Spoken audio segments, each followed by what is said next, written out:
Matapos ang naging matagumpay na show, nila Vice Ganda kahapon, ay sinulit naman nila na makapamasyal pa sa Sorsogon kung saan ay bumisita din sila sa Huwag Lagoon na kilala bilang Fish Sanctuary, kasama din ito ang kanyang mga kaibigan.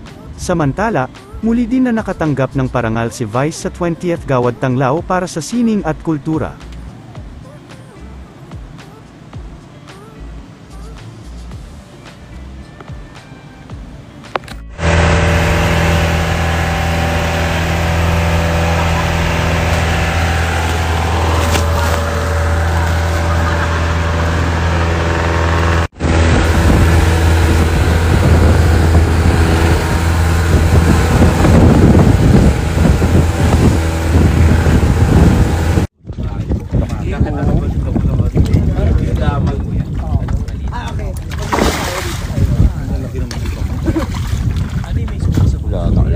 Maming po yan.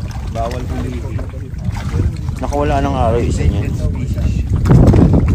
Ito naman, karurong.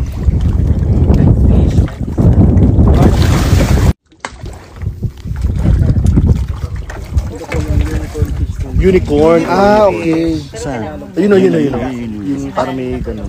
Labahita pala. Alam ko yung labahita eh. Unicorn fish pala yun.